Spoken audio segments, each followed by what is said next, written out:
Vamos lá, então. Lu, com você, podemos começar.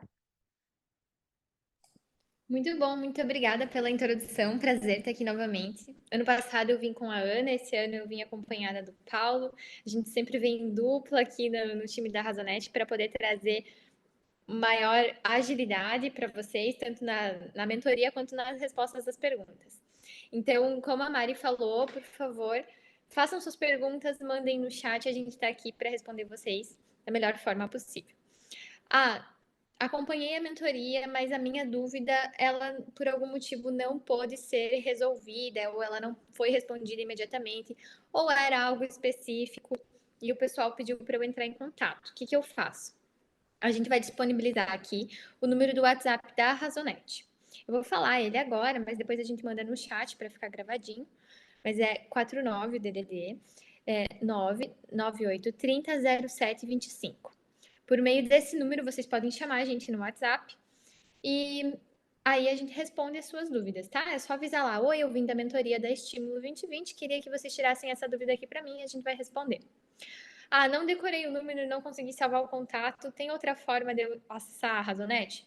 Pelo nosso Instagram, pelas redes sociais, pelos vídeos do YouTube. Podem deixar seu comentário lá que a gente responde. E também, se você fizer o download do aplicativo, nossa equipe entra em contato com você no dia seguinte. E o download do aplicativo é sem compromisso de compra, sem compromisso nenhum, tá? Então, eu tô falando aqui as formas que vocês podem entrar em contato com a gente para tirar dúvidas, tá? Isso é um benefício que é exclusivo de quem está aqui nessa sala hoje para estímulo, tá certo? Bom, então, sem mais delongas, eu vou começar meu compartilhamento de tela e vou começar a explicar sobre rotinas trabalhistas. Vamos lá?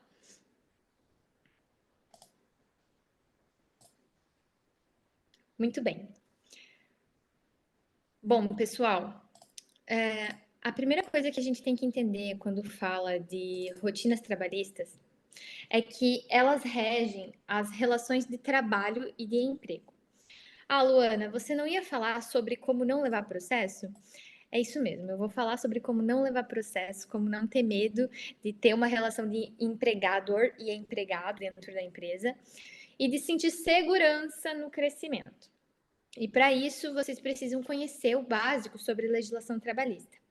Ah, mas eu sou empresário do ramo do comércio, eu não preciso saber sobre relação trabalhista, isso é coisa de advogado.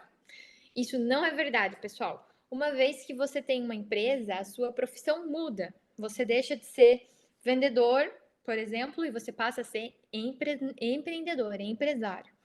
Você deixa de ser cozinheiro e você passa a ser empresário. Você deixa de ser, enfim, o que você fazia de operacional antes passa a ser uma parte da tua profissão, mas não mais o todo dela. Agora que você é empresário, você tem que se ocupar também com a administração da empresa. Isso inclui saber sobre os seus impostos, sobre as suas finanças, sobre as suas despesas, as compras, os fornecedores e também as relações de emprego. Então, hoje aqui a gente vai falar um pouquinho do básico sobre relações trabalhistas, para que vocês entendam como crescer com segurança nessa área também. Afinal de contas, quem cresce, contrata. A gente não cresce sozinho, não. Então, vamos lá? As relações de trabalho, gente, elas não acontecem de forma livre.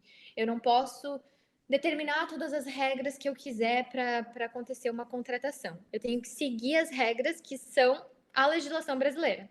Essa legislação, ela não é toda compilada num lugar só. A gente sabe que existe a CLT, que é a Consolidação das Leis do Trabalho. Ela é um documento muito importante e um dos principais, mas não é o único. Além da CLT, a gente tem a Constituição Federal, que tem um monte de regra trabalhista por lá também. A gente tem as súmulas, que são decisões reiteradas dos tribunais que acabam virando uma regra também. E a gente tem convenção coletiva de trabalho. O que é convenção coletiva de trabalho? É quando você tem uma profissão, existe um sindicato que representa essa categoria profissional. Esse sindicato existe tanto para defender a empresa quanto para defender o empregado. Existem duas categorias de sindicato: sindicato dos trabalhadores e sindicato das empresas, dos empregadores. A gente conhece mais o dos trabalhadores porque normalmente os movimentos são pró-empregado, mas tem também o sindicato das empresas. Esses dois sindicatos, uma vez por ano, eles se reúnem e eles elaboram um documento, uma espécie de contrato entre o sindicato e todas as empresas que estão sob o guarda-chuva deles. E quais empresas estão sob o guarda-chuva de qual sindicato? Se você é por categoria e por região. Então, por exemplo, se você é de Florianópolis e você tem uma floricultura, vai existir o sindicato das floriculturas de Florianópolis. Nesse caso, você vai ter uma convenção coletiva, que é esse livro de regras que o sindicato estabelece, e essas regras vão valer para o seu estabelecimento, para a sua floricultura. Ah, mas eu não sou filiado ao sindicato, eu nem quero saber de sindicato, eu odeio sindicato. Tudo bem, mas essas regras ainda assim são válidas porque você é uma floricultura em Florianópolis e essas regras são válidas para você. Então, é importante a gente saber qual é o nosso sindicato e conhecer todas as regras presentes nesse livro de regras que eles fazem, que se chama Convenção Coletiva de Trabalho, ou CCT. Se a gente sabe dessas regras, esse é o primeiro passo para a gente não se incomodar. Porque sindicato incomoda, pessoal. Vou falar a verdade para vocês. E aí, se eu seguir as regras de maneira adequada, tudo certo, eu vou crescer com segurança também.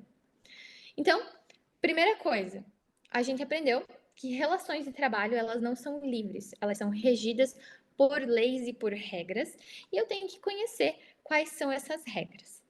E agora, para começar uma relação de emprego, qual o primeiro passo? É a contratação. E a contratação, ela tem duas nuances. Ela tem a primeira, que é essa que fala essa tela aqui, que é a contratação, o passo a passo dela. Como fazer uma contratação? Então, eu tenho que cuidar para divulgar a vaga de forma clara sobre o trabalho a ser executado. Isso é uma regra, Luana? Isso está na lei? Não. Mas se você não divulgar a vaga de forma clara, você é capaz, né, de atrair um candidato que não seja adequado para a vaga que você procura. E aí isso vai gerar um problema na sua empresa, porque você vai acabar demitindo essa pessoa lá na frente, se você contratar, e essa demissão vai gerar um gasto. Então, para a gente evitar esse tempo desperdiçado ensinando uma pessoa que não vai ficar na empresa, para a gente evitar um gasto extra com uma rescisão lá na frente, o ideal é contratar certo. A gente sempre fala, demore muito tempo para contratar e desligue rápido se for necessário. Então, aqui são algumas dicas que não estão na legislação, que não são para a legislação, são para o empreendedor, tá? Divulgue a vaga de forma clara sobre o trabalho a ser executado, com todos os requisitos necessários para a contratação. E assim, você procura atrair as pessoas que você realmente deseja. Então, continuando com o exemplo da floricultura de Florianópolis, você tem que saber lidar bem com o público, tratar bem as pessoas, ter atendimento presencial ao público. Você tem que colocar isso na vaga. Já pensou se você contrata alguém pelo talento de fazer arranjos, mas essa pessoa é completamente introvertida, não atende bem? Você não vai ter o desempenho que você deseja, essa pessoa vai acabar ou estando insatisfeita com a tua empresa e pedindo para sair, ou sendo desligada porque você está insatisfeito com o desempenho dela. Então, para evitar isso, muita atenção à descrição da vaga e atenção ao processo de entrevista. Contrate bem para que você não se incomode com despesas e perder tempo ensinando uma pessoa que não vai ficar depois, tá? Segundo passo, agora esse é de legislação, sim. A gente tem que realizar o exame médico admissional com pelo menos um dia de antecedência da pessoa começar a trabalhar na empresa. Então, se a Luana vai começar a trabalhar na Razonete amanhã, hoje, ela tem que fazer o exame médico admissional. Aqui eu só vou citar porque a gente vai falar mais detalhadamente sobre exames médicos do trabalho mais à frente, tá? O próximo passo é informar o governo sobre a contratação. Então, lembra que eu falei aqui no começo que as relações de trabalho elas não são livres, elas são regidas por leis e regras e eu tenho que seguir essas leis e regras? Pois é. Sempre que eu faço uma contratação, eu tenho que informar o governo sobre o nome da pessoa que eu contratei, a idade da pessoa que eu contratei, quais empregos ela teve anteriormente por meio da CLT dela, da carteira de trabalho dela, quais. Vamos lá, tem um monte de regra bem absurda. Qual o salário dela? Essa não é absurda, essa é importante. Qual o salário dela? Qual a carga horária dela? qual a localidade de trabalho, o que a empresa faz, qual a atividade que ela vai desenvolver dentro da empresa, quais atividades ela não pode desenvolver dentro da empresa. Inclusive, eu tenho que informar dados sensíveis, extremamente pessoais também para o governo, que são, por exemplo, cor de pele, opção sexual, nome social, que é, por exemplo, se eu me chamo Luana, mas eu não sou conhecida como Luana, sou conhecida como Paulo. Então, esse é o meu nome social, entende? Tudo isso tem que ser informado ao governo antes da pessoa começar a trabalhar na empresa. Luana, e se eu não informar? A sua empresa vai ser multada. Todas essas informações são transmitidas por um programa que o próprio governo disponibiliza, chamado E-Social. E a gente preenche essas informações no E-Social antes de redigir o contrato de trabalho, tá? Então, tenha um contrato de trabalho bem claro com o seu novo empregado. Esse é o seu terceiro passo. Então, exame E-Social e agora contrato de trabalho. O contrato de trabalho, ele rege as relações das pessoas envolvidas naquela transação. Vou dar um exemplo. Quando você vai alugar um apartamento, você não tem um contrato de aluguel com o teu senhorio? E nesse contrato vai estar escrito formas de pagamento, valor, vai estar escrito o que tinha no apartamento, se você sair do apartamento, o que você tem que fazer. Então, normas que são estabelecidas antes entre você e o dono do apartamento. Se para alugar um apartamento, que é algo relativamente simples, tem um contrato que tem um monte de regras, para uma relação de emprego, a gente também tem que ter um contrato. A diferença é que para a relação de emprego, o nosso contrato, ele já vem com algumas regras estabelecidas pela legislação, essa mesma legislação que eu falei para vocês que nos obriga a seguir diversas regras. Mas eu também posso estipular as minhas regras e colocar nesse contrato. E quais seriam regras que são minhas e que estão no contrato? Por exemplo, o uso do uniforme. A minha empresa tem uniforme, ou a minha empresa não tem uniforme. Eu posso pôr isso em contrato? Posso.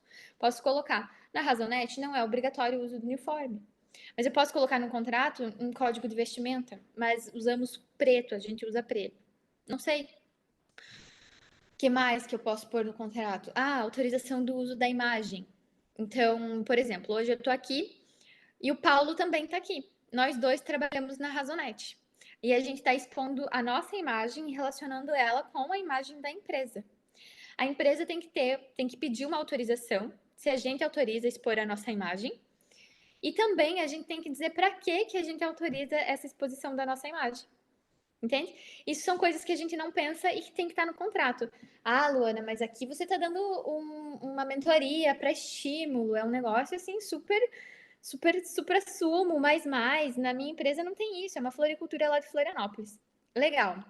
Imagina que você vai fazer um Reels no Instagram, divulgando um arranjo de flores e aparece teu empregado no fundo. Você divulgou a imagem dele.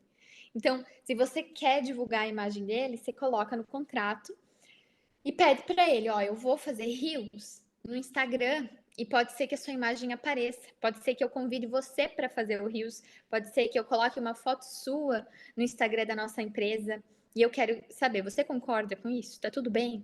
Então assina aqui no contrato que tá tudo bem, tá certo? Esse é o tipo de relação de pessoalidade que não tá nas regras trabalhistas, mas tem que constar em contrato. E muito bem, exponha para a nova contratação sobre as regras da empresa e como funciona o ambiente de trabalho. Isso aqui não precisa estar necessariamente no contrato de trabalho, se estiver ok, mas se não tiver, é importante que a empresa tenha um regulamento com essas normas que eu falei. Na Razonete, quando uma pessoa começa a trabalhar, a gente coloca ela numa sala no primeiro dia, tendo a integração. Ela não trabalha efetivamente no primeiro dia. No primeiro dia é só conhecer sobre a Razonete, conhecer sobre as regras da empresa. Quais são as regras da empresa? Conseguem nos falar exemplos? São as mais simples possíveis, não é um rococó baiano. É assim, você se usou louça, você vai sujar. Se você quebrou um equipamento, você tem que comunicar o TI. Se o uso do sistema, você vai ter um usuário e senha que serão só seus, mas ele deve ser compartilhado com a tua liderança. Os teus colegas não precisam saber, mas a tua liderança precisa saber. São regras do dia a dia. Ah, você tem que seguir o nosso PO, esses são os POs da Razonete. O que é PO? Procedimento operacional. A gente tem lá como se fosse uma fórmula de bolo, igual existe receita para você seguir para poder fazer um bolo, existe uma receita para você fazer uma guia de imposto. Então, a gente transforma esse passo a passo para fazer a guia em um documento escrito e ele é chamado de PO. Então, tá aqui, você recebeu os treinamentos, você recebeu os POs e você se compromete a segui-los. Então, tudo isso são regras da empresa que você tem que expor para a nova contratação. Aqui é o único momento que a gente fala nessa nossa conversa, nesse nosso bate-papo, sobre regras que são legais para você ter uma boa relação de emprego, sobre ações que são mais de gestão do que legislação. A partir de agora, a gente vai focar em legislação, tá certo? Então vamos lá.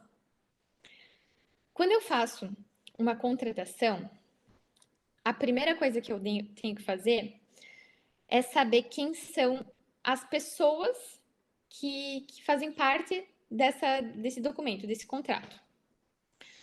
Imagine o seguinte: por que eu tenho que entender quem são as pessoas que fazem parte do contrato de trabalho? Porque se eu não conhecer esses agentes de uma forma completa, se eu não entender o conceito deles perante a legislação, eu posso estar ingenuamente fazendo uma contratação errada e ser prejudicado por isso lá na frente, lá no futuro. Vou dar um exemplo.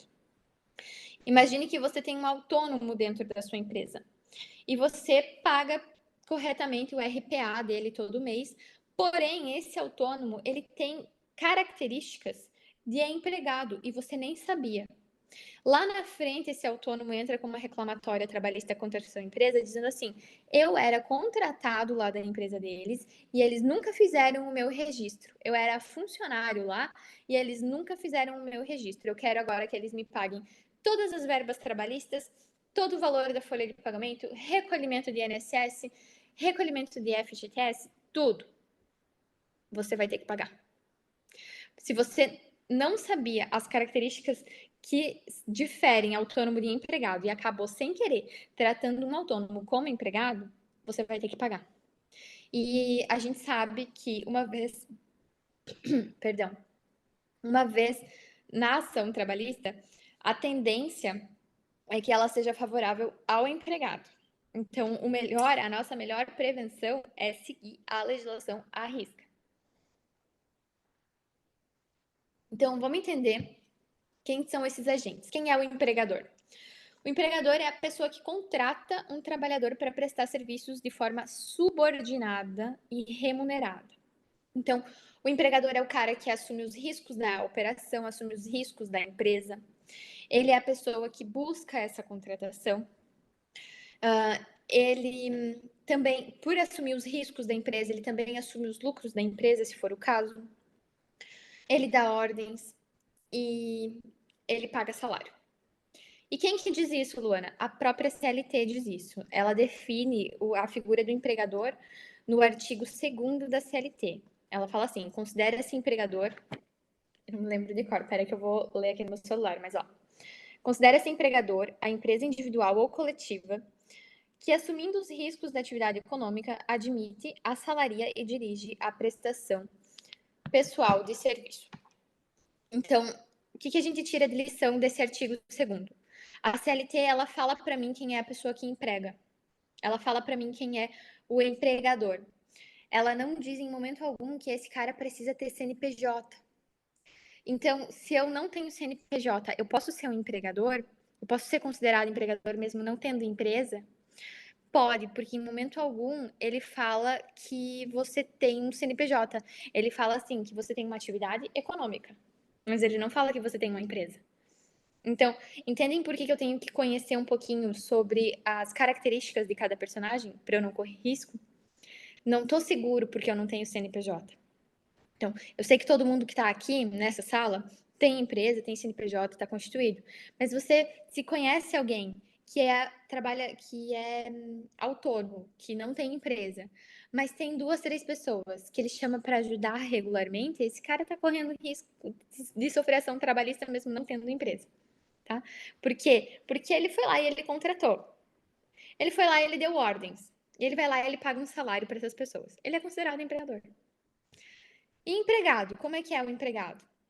Ele é o lado oposto da relação. Ele é a pessoa contratada, ele é a pessoa que segue essas ordens, que é subordinado e que vai receber salário e vai cumprir o horário. A gente fala que as características do empregado são subordinação, onerosidade, habitualidade e mediante salário, mediante paga, recibo.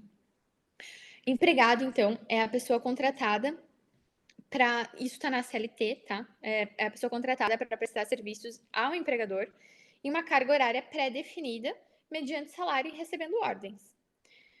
Se eu cumpro se eu dou check aqui, ó, nessa subordinação, onerosidade, habitualidade e salário, se eu cumpro essas características, não interessa o nome legal que está no meu contrato, eu sou empregado.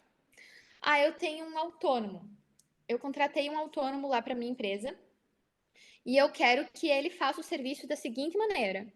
Eu contratei um autônomo para, sei lá, na minha floricultura para fazer arranjos só nas sextas-feiras, porque na sexta-feira o movimento é maior. Aí ele vai lá toda sexta-feira e eu falo para ele como que ele tem que trabalhar. Olha, na sexta-feira o movimento é maior, eu quero que você faça as cestas da seguinte maneira, eu quero que você preencha os cartões da seguinte maneira, eu quero que você faça os laços da seguinte maneira. Você vai lá e você deu ordens para ele. Você vai pagar para esse autônomo, onerosidade, mediante salário, você vai pagar para ele. Vocês combinam um valor ali. E esse valor não é o autônomo que falou, não é o freelancer que você contratou que falou, que determinou. Ele disse assim, cara, quanto que você me paga aí para vir na sexta-feira? E você falou, sei lá, te pago R$ 200 para você trabalhar aqui o dia na sexta-feira. Tudo bem. Pode ser por dia, pode ser só na sexta-feira, mas existe uma habitualidade, existe uma onerosidade. E existe subordinação, porque você ditou as regras para ele tem que seguir as regras da tua empresa. Você pode pagar por meio de recibo de pagamento de autônomo, você pode chamar esse cara de freelancer, de autônomo, do que você quiser, ele é teu empregado. Então, se esse cara entrar na justiça, ele vai conseguir ganhar a reclamatória trabalhista. Por isso, a gente tem que tratar empregado como empregado e autônomo como autônomo. Então, eu quero entender o que é o autônomo, como que eu tenho que tratar o autônomo. O autônomo, ele não cumpre ordens. Ele que determina como que vai ser a forma que ele vai executar o serviço dele. Vamos dar um exemplo. Quando você contrata alguém para pintar a sua casa, você mostra o projeto, compra as tintas, mas quem define se vai começar a pintar pelo lado externo ou interno é o pintor, não é você. Quem define se vai pintar com rolo ou com pincel é o pintor, não é você. Quem define as técnicas é o pintor, não é você. Enfim, o profissional autônomo ele trabalha de forma totalmente independente, ele não tem vínculo nenhum contigo, ele que define como que ele trabalha. Se você parar para pensar, o autônomo ele é bem parecido com uma empresa. Quando alguém contrata a sua empresa, o cliente determina a forma como você vai trabalhar? Ou o cliente contrata um serviço, você vai lá e presta esse serviço da maneira como você sempre prestou? Outra coisa importante sobre o autônomo é que ele determina os horários dele. Então, não sou eu que digo, você vem toda sexta-feira trabalhar aqui em casa. É ele que diz, olha, eu tenho livre a sexta-feira para você. Pode ser? Serve? E daí você vai falar, sim, pode ser na sexta. A gente consegue fazer na sexta. Quando você vai, sei lá, fazer a unha, você não marca horário e vê qual horário a pessoa tem disponível? Ou é você que diz assim, olha, eu tô contratando você aqui para fazer a minha unha e eu quero que você faça na segunda-feira de manhã. E a pessoa diz, ok, tô indo aí na segunda-feira de manhã. Não é assim, é acordado. E quem define se a segunda-feira é livre ou não é a manicure, não sou eu. Se ela não tiver agenda, eu falo assim, não, na segunda-feira tá lotado, eu não tenho agenda. Eu não posso punir ela, eu não posso brigar com ela, eu não posso exigir nada, porque ela não é minha empregada, ela não é minha subordinada. Ela é independente. Então, essas são as características do autônomo. Ele possui total autonomia financeira, total autonomia organizacional, total autonomia da sua carga horária, da forma como ele vai executar o serviço. Ele é responsável pela gestão e pela organização da sua atividade, mesmo que ele realize dentro da sua empresa. A sua empresa é uma cliente, a sua empresa é para ele um cliente, tá certo? Então, Diferente do empregado, o profissional autônomo ele não tem direito aos benefícios trabalhistas. Ele não vai ter direito à folha de pagamento, a férias, ele não vai ter direito a recolhimento de FGTS, ao pagamento de FGTS, ao recolhimento do INSS. Ele não vai ter nada disso. Então, ele não vai ter rescisão, é só acabou o contrato, beleza, tá aqui teu pagamento, tchau. Então, como ele perde muitos direitos, a gente tem que ter muito claro qual a diferença entre empregado e autônomo para poder não sofrer riscos com isso. Detalhe importante: antes de 2017, não era possível você contratar um autônomo com certa frequência, com certa habitualidade. Por quê? Porque a habitualidade é característica de empregado. Mas depois de 2017, com a reforma trabalhista, é permitido contratar o autônomo com certa habitualidade, sim, tá? Então, pode ser que ele trabalhe toda sexta-feira na tua empresa, por exemplo. Não tem problema, desde que ele tenha essa independência, que ele não siga ordens, que ele determine o preço dele, você arque com o preço dele, que ele tenha essa liberdade. Se não existir essa liberdade, essa onerosidade, essa habitualidade, perdão, é algo que vai pesar contra você caso haja uma reclamatória trabalhista. Então, eu sugiro sempre que busque evitar essa habitualidade. Mas, se você parar para pensar, por exemplo, eu vou contratar um pintor para a minha empresa. Se eu conseguir lembrar do pintor agora, gente, perdão. Vou contratar um pintor para a minha empresa. Eu gosto do serviço que ele presta, eu gosto da forma que ele trabalha. Então, eu sempre contrato ele, sempre que precisa fazer manutenção aqui, sempre que precisa pintar as paredes da empresa, eu chamo ele. E eu tenho o hábito de pintar todo ano no Natal, porque eu faço aquela faxina de final de ano e vou pintar todo ano no Natal. Olha, eu tenho uma data específica e uma habitualidade. É todo ano no Natal. Mas ele não é meu empregado. Se ele não tiver agenda no Natal do ano que vem, ele não vai me atender. Se ele quiser reformular os preços dele para o Natal do ano que vem, eu vou ter que acatar ou não contratar os serviços dele.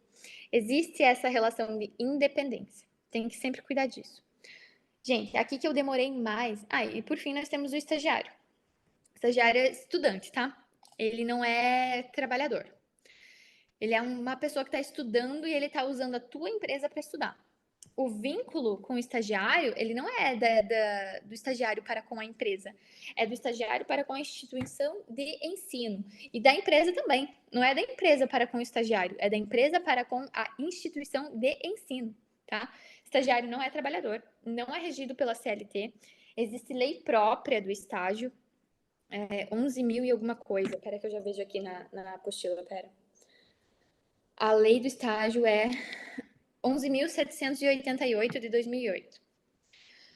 Essa lei, ela estabelece várias regras para o estágio. Se você não cumprir essas regras, esse estagiário também pode ser considerado um empregado frio dentro da tua empresa. E por que eu digo que estagiário não é trabalhador, é estudante? Porque ele tem que estar vinculado a uma instituição de ensino e o contrato de estágio, ele não se chama contrato de estágio, ele é um termo e esse termo é firmado com a universidade ou com o colégio, o curso técnico, o MBA, não sei, mas ele é firmado com a instituição de ensino. E aí todo estagiário tem que ter um coordenador de curso que avalie as atividades da empresa e veja se realmente as atividades da empresa são compatíveis com o curso que ele faz. Então, por exemplo, eu tenho uma empresa de contabilidade e eu contratei um estagiário na área de administração. São áreas afins, faz sentido. As coisas que acontecem dentro de uma empresa contábil, ele em determinado momento vai aprender na grade curricular de administração. Então faz sentido. Eu tenho uma empresa de contabilidade e eu contratei um profissional do direito. Olha só a minha cabeça, tô falando errado. E eu firmei estágio com um profissional do direito. É possível? É sim. Porque dentro da grade curricular do direito, você tem direito do trabalho, direito tributário, e são matérias que você vai ter dentro de uma contabilidade.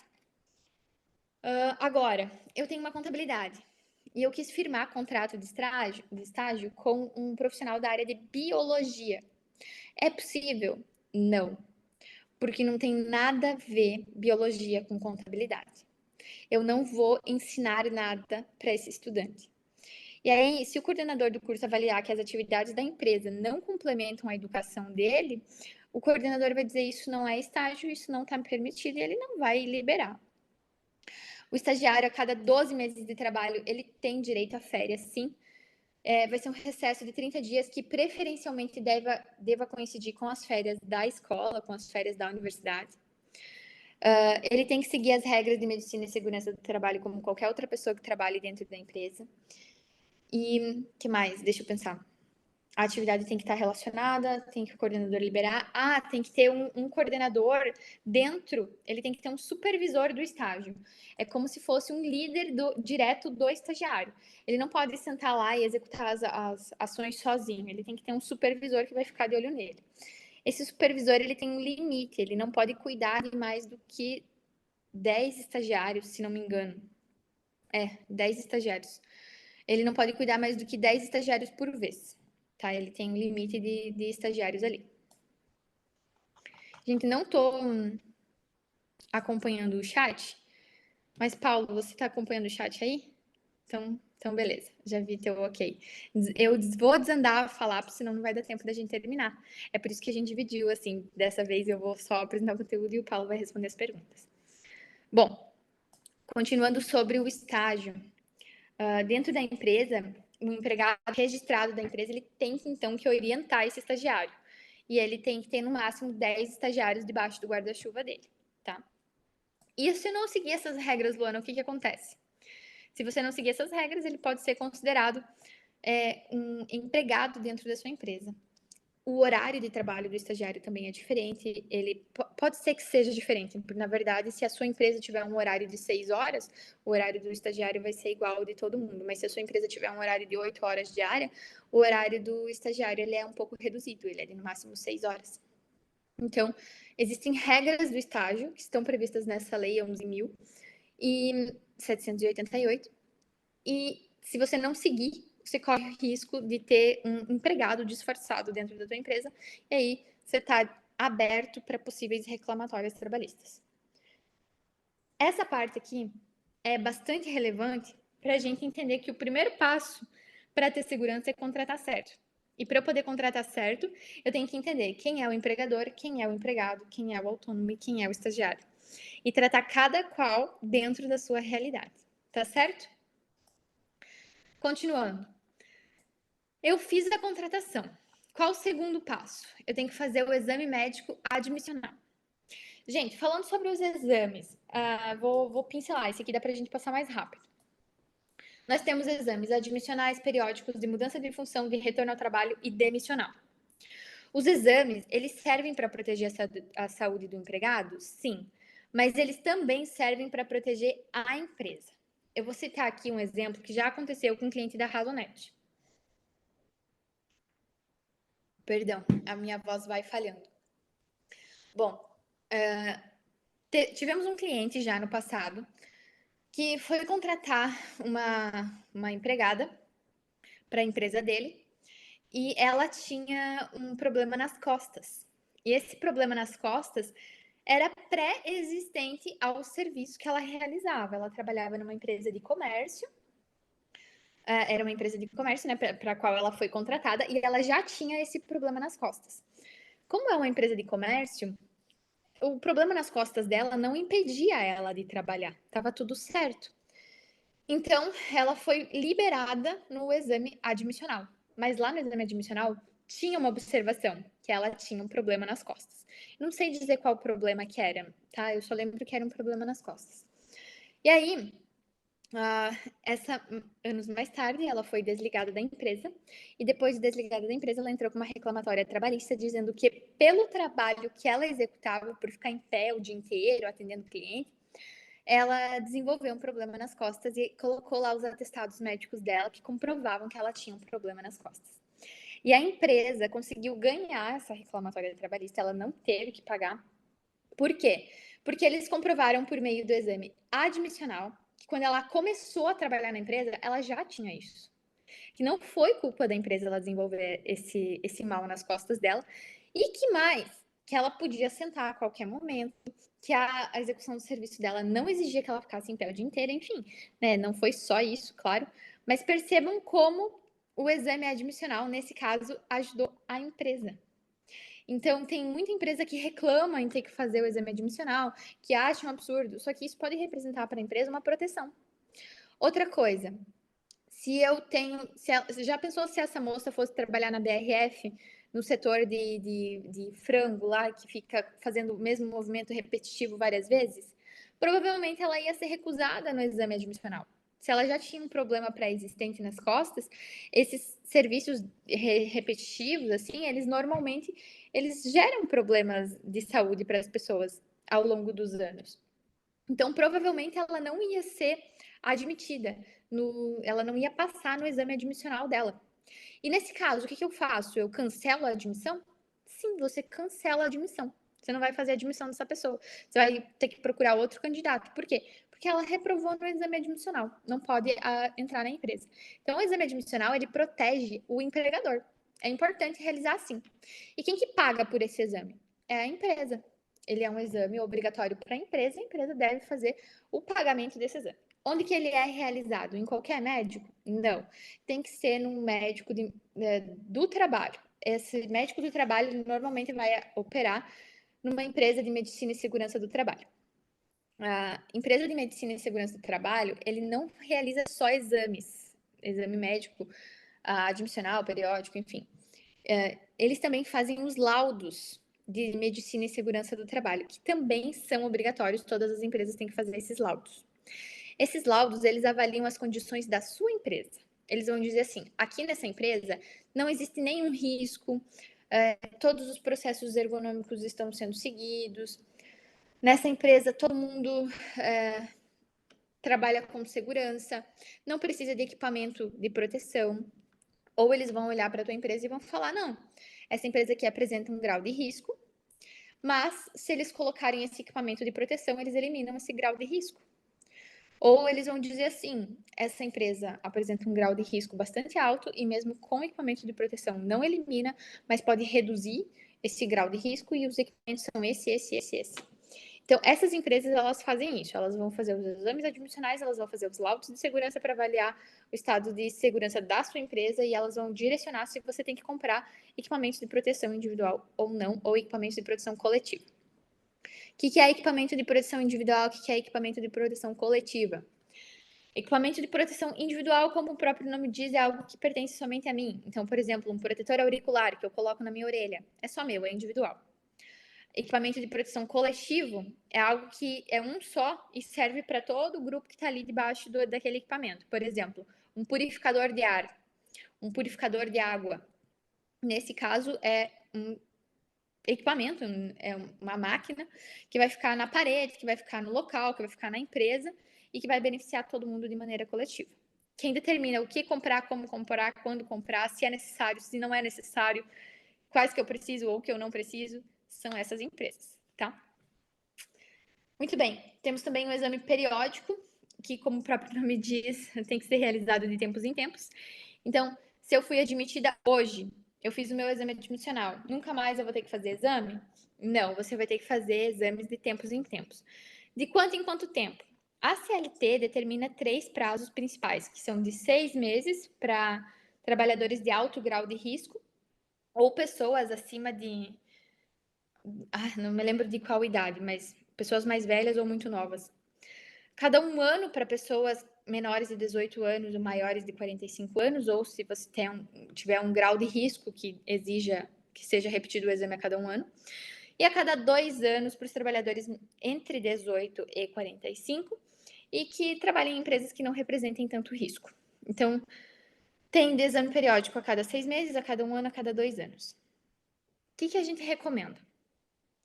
Busque a empresa de medicina e segurança do trabalho e siga a recomendação ideal para a sua empresa. É o melhor.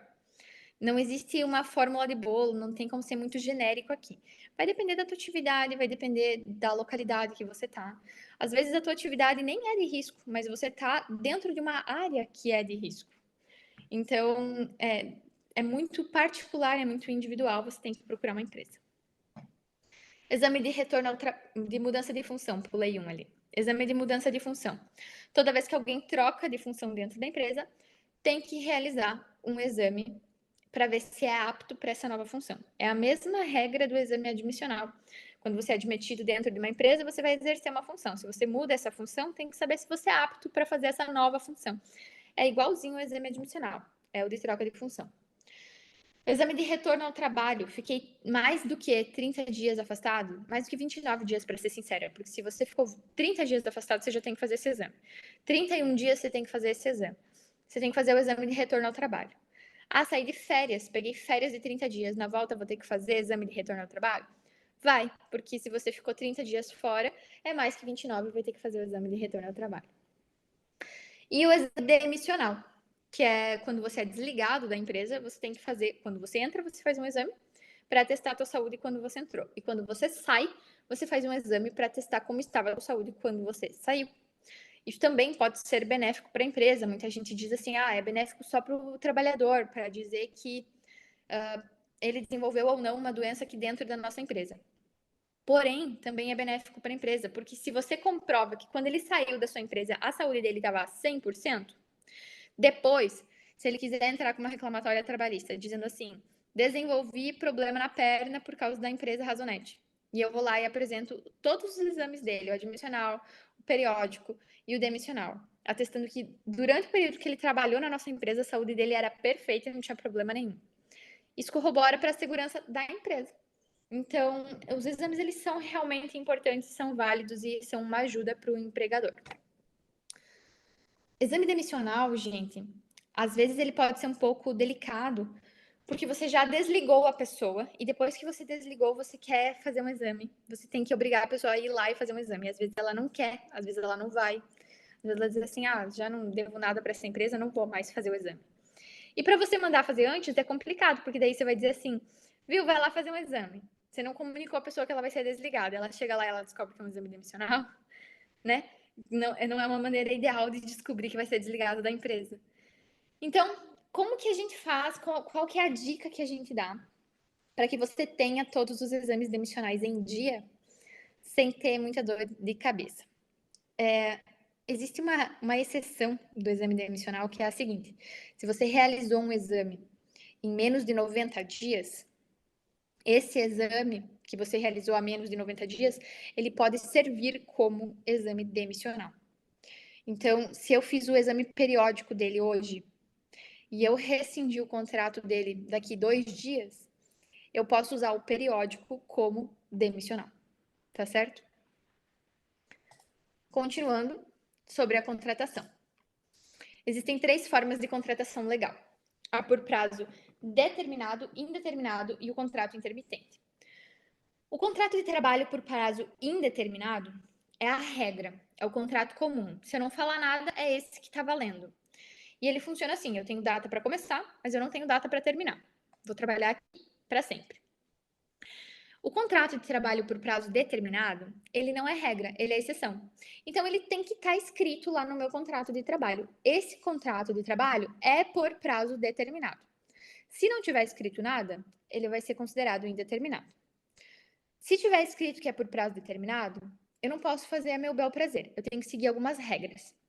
A CLT determina que pode ser contrato por prazo determinado aquela empresa cujo serviço justifique a pré-determinação do prazo. Vou dar um exemplo. Safra. Quando eu vou fazer a colheita, existe um prazo para fazer a colheita. Então, pode ser de 4 meses, de 6 meses. Então, quando eu vou fazer um contrato por safra, ele é um prazo determinado. Essas pessoas precisam ficar um ano inteiro trabalhando na minha empresa? Não, não vai ter nem serviço para elas um ano inteiro. A gente tem que plantar e esperar a plantação crescer. Ou a gente tem que colher, esperar armazenar nos silos e depois vender. Então, como existe um procedimento que justifique um prazo determinado, nesse caso, eu posso fazer um contrato por prazo determinado. E qual é o prazo máximo desse contrato? é de até 2 anos.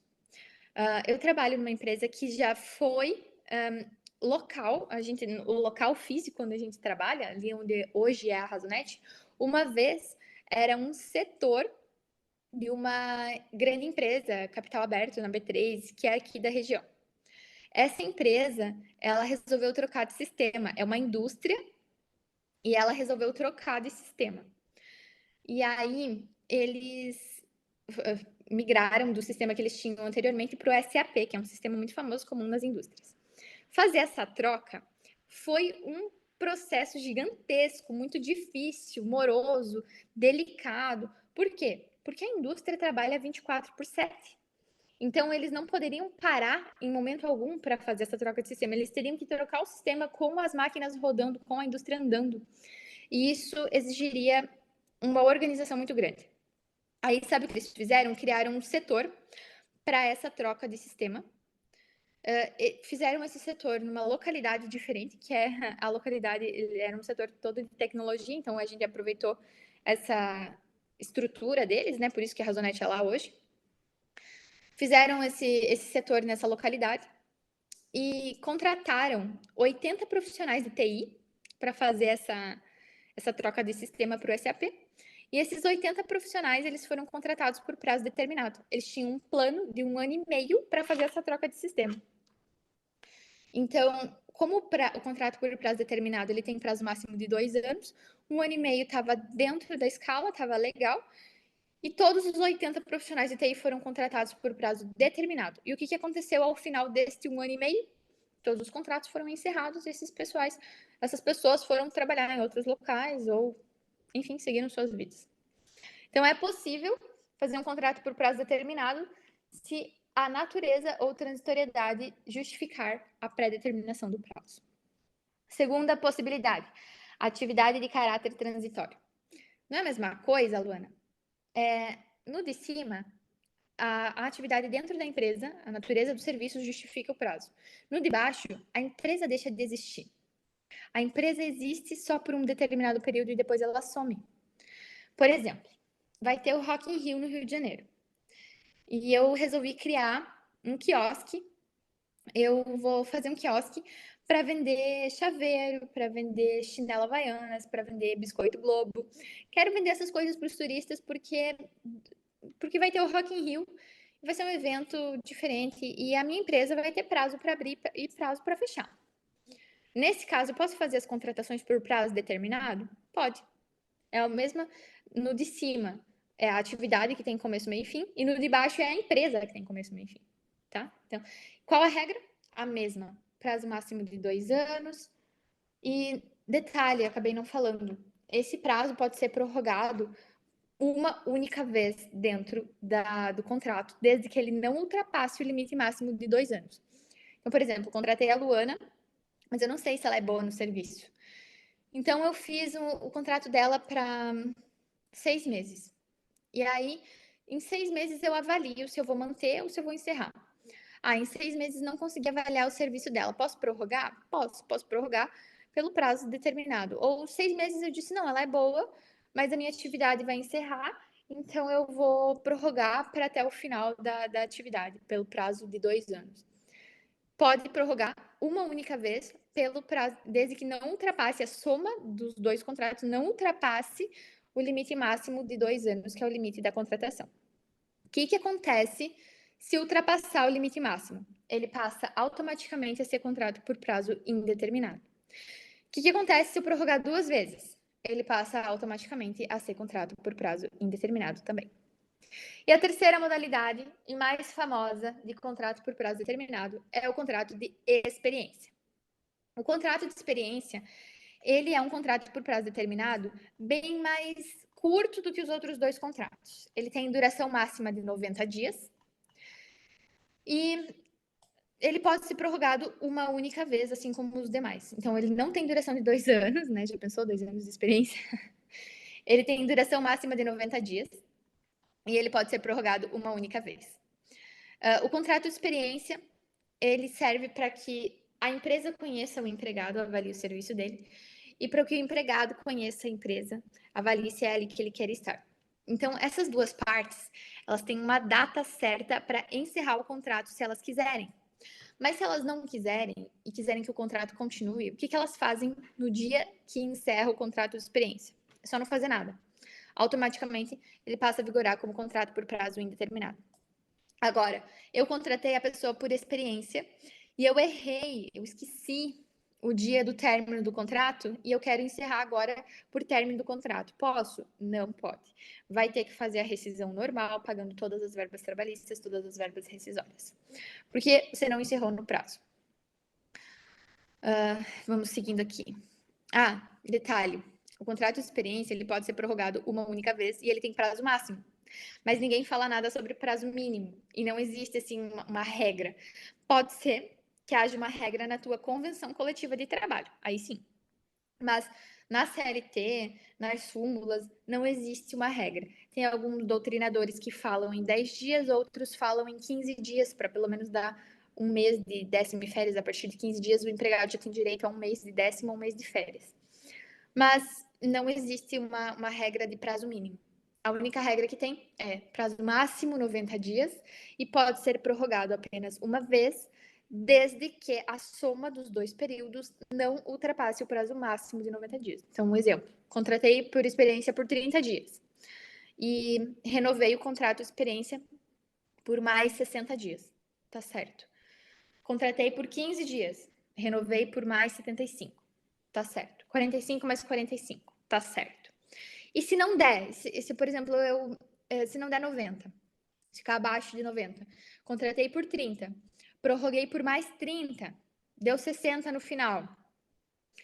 É considerado experiência ainda? É considerado experiência, tá tudo certo, porque é até 90, então pode ser menos que 90. Se eu contratei por 30, prorroguei por 30 e depois prorroguei por mais 30. Eu não ultrapassei o limite dos 90, mas eu prorroguei 2 vezes. Então não pode, nesse caso, você vai passar a ser considerado prazo indeterminado automaticamente, tá certo? E por fim, nós temos o contrato de trabalho intermitente. Eu falei para vocês que era muita coisa, eu já tô até cansada aqui, vou tomar uma água. Contrato de trabalho intermitente. Essa modalidade é nova, e é bem bacana que exista essa modalidade de contrato, porque eu vou contar a história de uma empresa também. Não é da Razonete, essa empresa era de uma outra. Eu trabalhava em um escritório tradicional de contabilidade antes de trabalhar na Razonete. E eu acompanhei essa história. Existia uma empresa que fazia consertos de máquinas em indústrias. Então, eles eram uma empresa de serviço, né? Eles faziam conserto dessas máquinas, manutenção e conserto dessas máquinas. Eram máquinas gigantescas da indústria, muito específicas. E essas máquinas exigiam uma mão de obra muito específica também. Essa mão de obra ela é disputada a tapa, porque não tem muitos profissionais que sabem fazer a manutenção nessas peças gigantescas, nessas indústrias gigantescas. Então, essa empresa, ela fazia o seguinte, ela fazia primeiro o contrato com o cliente, fechava com o cliente, e depois ela ia atrás da mão de obra. Aí ela contratava a mão de obra, eles iam lá, prestavam o serviço, e ela fazia contratos por prazo determinado, que quando o serviço acabasse, ela desligava esse pessoal. E esse pessoal também queria ser desligado. Por quê? Porque eles iam trabalhar em outras empresas. Como eu falei, eles são disputados a tapa. Então, essa gente nunca ficava sem serviço. Eles estavam sempre trabalhando, quando não era uma empresa nem outra, desde que houvesse um contrato para consertar uma máquina. Só que nesse caso, ele não poderia fazer contrato por prazo determinado, porque às vezes ele fechava um contrato antes de dar 6 meses. Essa é outra regra, acabei nem falando, mas assim, quando você contrata alguém por contrato de experiência ou por contrato por prazo determinado, por 6 meses, se você contratar essa pessoa antes de 6 meses para exercer a mesma função, não é considerado mais contrato por prazo determinado. É considerado por indeterminado e você ainda tem que pagar a diferença daquele período que ela não trabalhou para você.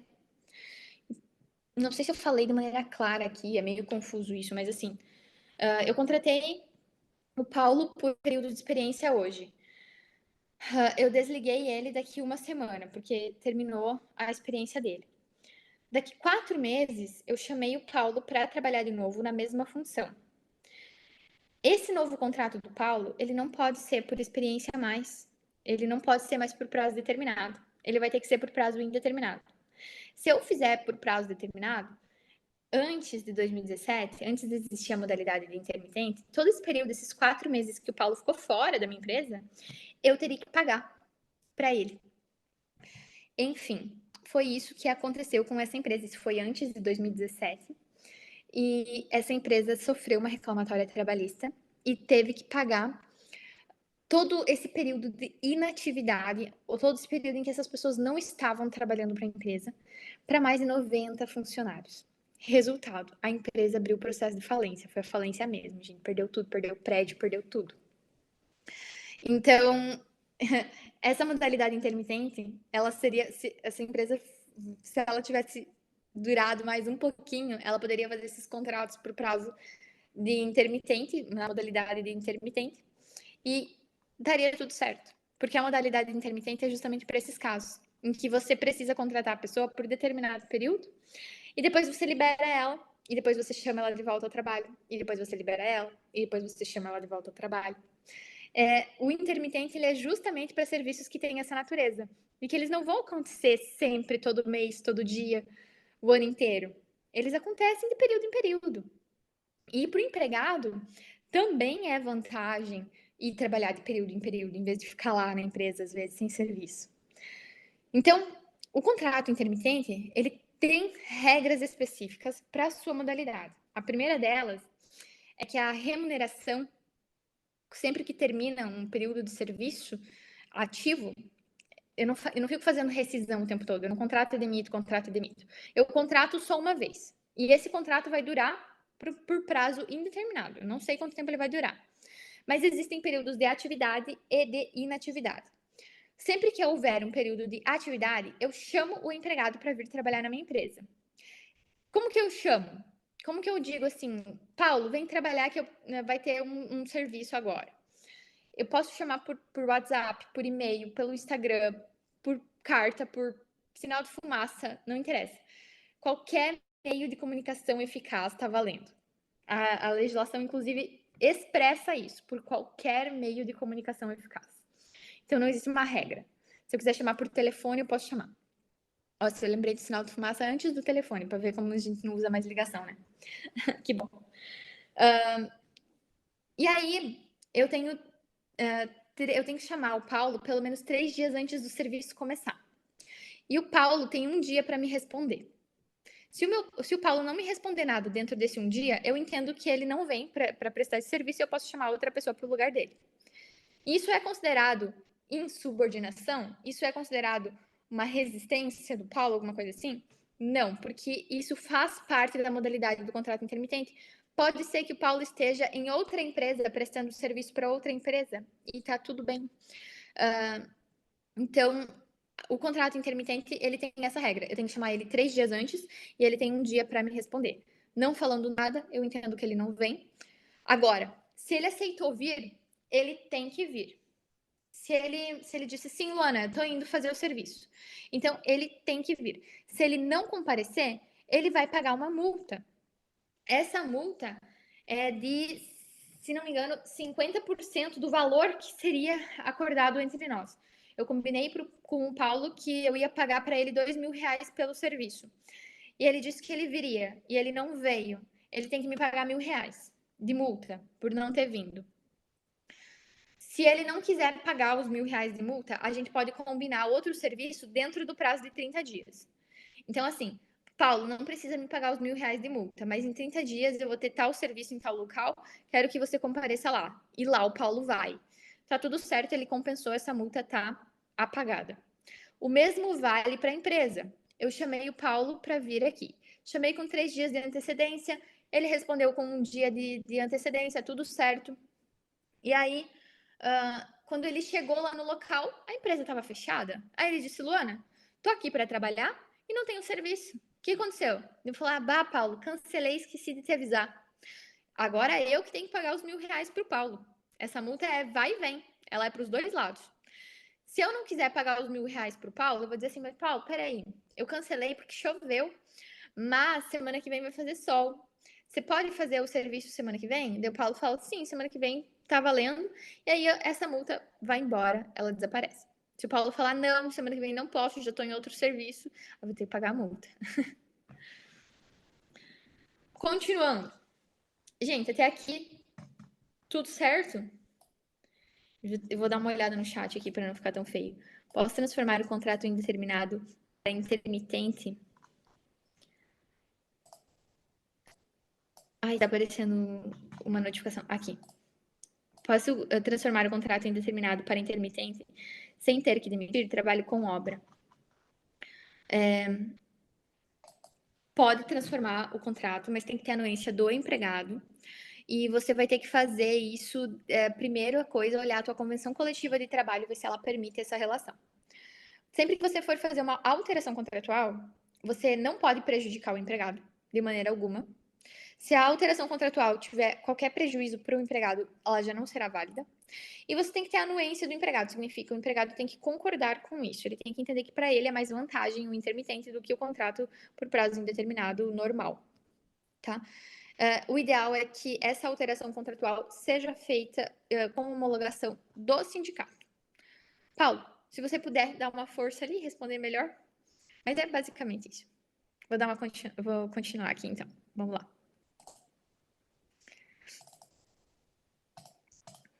Jornada de trabalho. Legal, a gente já está na jornada. A jornada, ela ainda faz parte da contratação. Por quê? Porque ela é o horário que a pessoa vai trabalhar. É o horário que ela vai exercer na empresa. A jornada é o período que ela trabalha dentro de um dia. Então, se ela trabalha 8 horas dentro de um dia, essa é a jornada. Se ela trabalha 6 horas dentro de um dia, essa é a jornada. Quais as regras de uma jornada de trabalho? Ela não pode ultrapassar 44 horas semanais. E ela pode ser parcial. Aqui eu coloquei jornada comum, é a jornada de 44 horas semanais.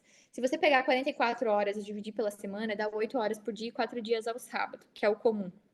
Muita gente escolhe não trabalhar ao sábado e pegar essas 4 horas do sábado e distribuir ao longo da semana. Dá para fazer isso? Dá para fazer isso, sem problema nenhum também. Tem que estar em contrato? Por óbvio, tem que estar em contrato. Jornada de tempo parcial, o que que é? Eu pago um salário para essa pessoa trabalhar 44 horas semanais. Mas e se ela trabalhar menos do que 44 horas semanais? Se ela trabalhar até 30 horas semanais, eu vou pagar proporcional às horas trabalhadas. Então, eu vou pagar, se uma pessoa para trabalhar 8 horas recebe salário X, eu vou pagar proporcional para aquela pessoa que trabalha até 6 horas, ela pode receber salário Y. Eu falei aqui 6 horas porque é um exemplo, mas não é a regra. A regra é a soma das horas ao longo da semana. Então, se for 30 horas semanais, eu pago proporcional. Se der 30 horas e 1 minuto semanais, não é mais proporcional. Eu vou ter que pagar o salário cheio da pessoa, mesmo salário que eu pago para aquele cara que trabalha 44 horas semanais. Ele trabalha 7 horas por dia, todos os dias da semana. Dá mais que 30 horas semanais. Nesse caso, eu vou pagar salário cheio para ele. Que mais? De 26 a 30 horas. Se ele trabalha de 26 a 30 horas na semana, então eu também pago proporcional, só que aí ele tem um diferencial. Ele pode realizar até 6 horas extras por semana. Isso não é possível para quem trabalha em 30 horas semanais. Não pode realizar hora extra. Por quê? Porque já existe a regra de pagar o salário proporcional, que é um salário um pouco menor por hora, porque ele não trabalha tantas horas. Se eu fizer ele fazer hora extra, dá 8 horas por dia, dá mais ou menos 6 horas por dia, mais 2 horas extras de limite, dá 8 horas por dia. Então ele trabalha tempo integral, eu tenho que pagar salário integral. Então, para quem faz 30 horas na semana, não pode fazer hora extra, mas quem faz de 26 até, quem faz até 26 horas na semana, pode fazer até 6 horas extras na semana. Tenho que cumprir a minha jornada de trabalho? Tenho que cumprir a minha jornada de trabalho. Se eu não tenho horário, é possível em empresas que não têm horário específico, só tem as 8 horas por dia e eles definem o horário? Sim, mas isso também tem que estar presente em contrato. Agora, se tiver o horário de trabalho pré-estabelecido em contrato, então essa pessoa tem que cumprir essa regra, ela tem que cumprir esse horário. Pode ser, sei lá, das 8 da manhã ao meio-dia e da 1 da tarde às 5 da tarde. E ela vai ter um limite de tolerância para atrasos ou adiantamentos. Se ela chegar 5 minutos atrasada, por ponto, em vez de chegar às 8, chegou às 8h05. Em vez de sair meio-dia, saiu 5 minutos mais cedo, saiu 55. Ou saiu meio-dia e 5. Ela chegou 5 minutos atrasada, mas saiu 5 minutos mais tarde. Tá tudo bem, não precisa nem constar em folha, isso aí tá dentro da tolerância. Só que existe também a tolerância diária de 10 minutos, limite máximo de 10 minutos. Então, assim, se ela fizer 5 minutos, são 4 batidas de ponto por dia, né? A entrada e o intervalo, depois a volta do intervalo e a saída da empresa. São 4 batidas de ponto por dia. Se ela usar os 5 minutos nas 4 batidas, dá mais que 10 minutos. Daí já tem que ir para a folha. Já tem que fazer o cálculo ali da diferença e já tem que ir para a folha de pagamento. Agora, se ela respeitar o limite de 10 minutos e fizer a compensação, existe uma tolerância aí de 5 minutos para você cumprir com a jornada de trabalho. Detalhe importante: tempo de deslocamento de casa até o trabalho, trabalho até casa, não é considerado jornada de trabalho, não é considerado tempo à disposição do empregador. E por que isso é importante? Porque no passado era, mas desde 2017 não é mais. E aí, o que isso impactava? Impactava que se a pessoa sofresse um acidente de casa para o trabalho, trabalho para casa, era responsabilidade da empresa. Então, agora isso não é mais, né? Foi de 2017 para cá, isso foi extinto. E nós temos também, por fim, a jornada 12 por 36. A jornada 12 por 36, ela também veio regulamentada, ela sempre existiu, mas na prática, na legislação ela não existia. E a partir de 2017, ela foi regulamentada. Eu trabalho 12 horas e tenho 36 horas seguidas de descanso. Para essa jornada, não tem essa questão de feriado, tá? Os feriados, eles estão dentro da jornada 12 por 36. E, continuando, quando eu não cumpro com minha jornada, quando eu extrapolo a minha jornada, eu realizo hora extraordinária. Então, se eu tinha que trabalhar até as 5 e eu trabalhei até as 7, eu fiz hora extra. E como que é feito o cálculo dessa hora extra? Aqui eu quero um aviso bem grande, assim, escancarado na testa de todo mundo. A hora extra da CLT é 50% mais cara. Mas é muito difícil uma empresa que seja só 50% mesmo de hora extra. Toda convenção coletiva vai estabelecer sobre a hora extra. Saiba que a tua empresa tem uma regra especial de hora extra que está lá na tua convenção coletiva. Então, hoje não vi nenhuma convenção coletiva que não dispusesse sobre hora extra. E o que eles colocam lá de diferente sobre a hora extra? N coisas. Por exemplo, se você tem mais de 70 anos, a tua hora extra ela é mais cara, ela é diferenciada. Merece, né? A pessoa que tem mais de 70 anos, está trabalhando seletista e ainda está fazendo hora extra, merece mesmo uma hora diferenciada.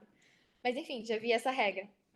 Já vi regra do tipo, o horário noturno começa antes pra gente. Ele começa às 8 da noite, já começa o horário noturno. Às 7h30 da noite já começa o horário noturno. Então, a hora extra, ela tem que ter, ela tem que ser observada conforme a tua convenção coletiva. Aqui, como eu não tenho como abordar todas as convenções de todo mundo, eu trouxe a regra geral, que é a regra da CLT. E a CLT diz o seguinte: se você durante a semana trabalhar extra, você vai receber uma hora mais cara. Mais cara quanto? 50% mais cara que a tua hora normal.